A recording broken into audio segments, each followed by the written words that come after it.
Hello people, so welcome to my review of One Piece chapter 1039. This chapter turned out to be a huge one. Oda promoted a colour spread, which is what we got in this chapter.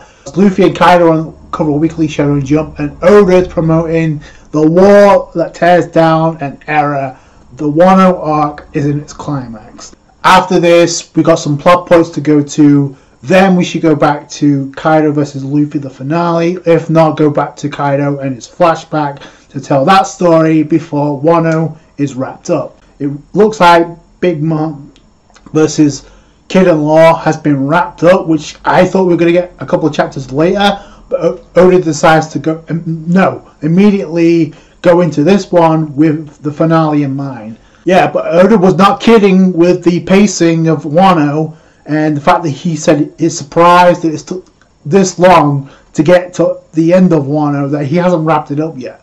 The Luffy and Kaido on the cover of Weekly Shonen Jump. We also got the Straw Hats and the colour spread. Because this is a huge chapter, it just makes sense to give us a colour spread. And I'm not too sure if the place where the Straw Hats are on that colour spread is possibly Zou.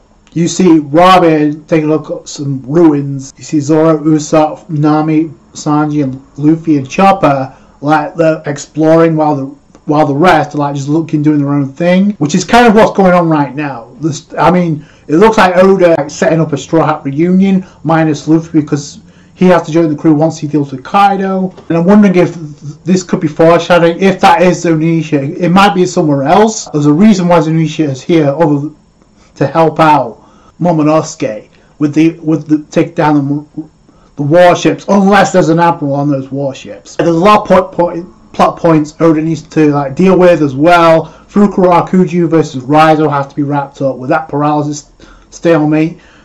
Yamato versus Kansambo, plus possibly Usopp as well, because he has to have some type of contribution since his fight with Page 1 was undermined with Big Mom's interference. So Usopp really hasn't had a whole lot to do other than tank 2 headbutts from Ulti. Also got the hot plot point with Cypherpole, CP0 agents, what's going to happen with them. They keep getting stalled.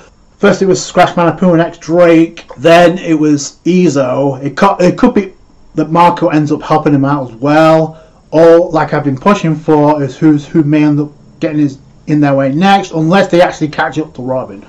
Aberration, or the figure that's in front of Zoro that he is possibly seeing right now, a lot of people speculating that's possibly a side effect from the drug. One of the side effects, and Zoro's hallucinating, but that could be possibly Brooke Robin attending to him. Also, because Frankie was also looking for Zoro, he might run into Sanji instead, just because Sanji and Queen's battle went too far away from where Zoro and King were battling at. So yeah, it just makes sense. Frankie to meet Sanji, because he was incapacitated too. You also have Nami, who I haven't seen for a while, alongside, she must be with Tama, right? We saw Nami. Usopp was like, I'll go on ahead to help out Keenan. I'm pretty sure Nami's going to run to the rest of the Straw Hats. Anyway, we start the chapter with Momonosuke trying to control, or at least controlling Onigashima. It's interesting that Oda decides to focus the majority of this chapter, if not all the chapter, on Big Mom versus Law and Kid. We do get 2 subplot points highlighted in this chapter. This was the first, where Momonosuke controlling Onigashima, or at least struggling to control Onigashima. Then he hears a voice, because he literally says someone has called for me, so possibly Zunisha, maybe looking for commands from Momonosuke. Again, I think Zunisha's going to play a role with how the Straw Hats get away from Wano, possibly. Then we go to the dome interior high floor, literally to the main attraction, the aftermath of Kid-in-Law's previous combo attack, which obviously didn't get the job done, but it did leave Big Mom in critical damage, because she literally says her ribs are broken. Oda goes back to the old gag with Law and Kid cannot get along, they're picking with one another, even in a situation like this.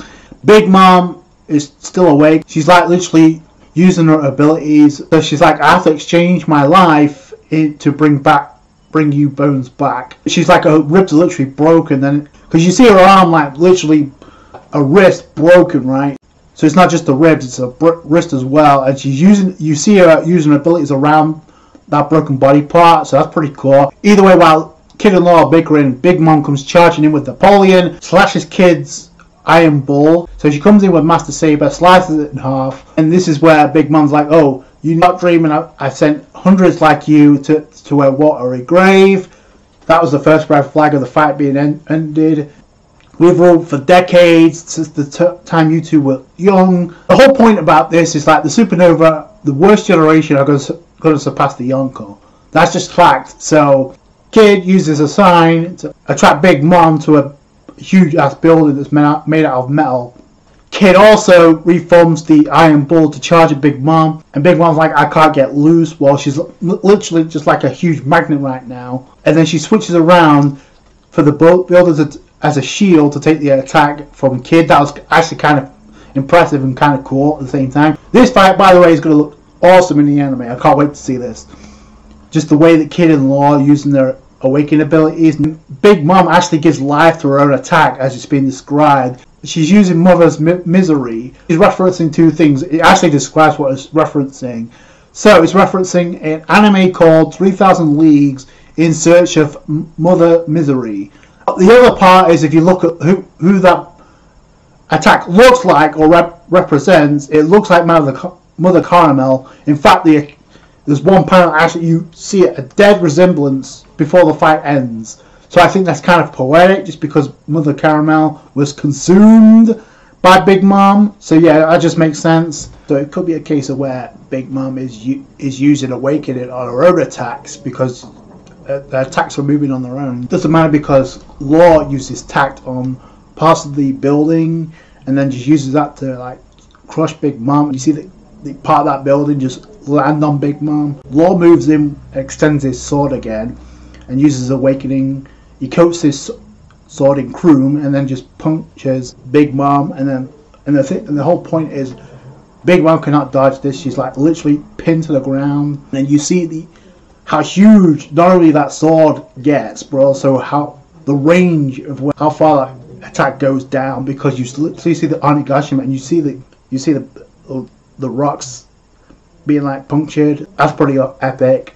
This fight's a huge deal, when even the whole plot point of Yamato trying to stop Kanzanbo, and which is actually fortunate for Yamato, because we actually see her in the basement armory trying to fend off Kanzanbo, the spirit of Kanjuro.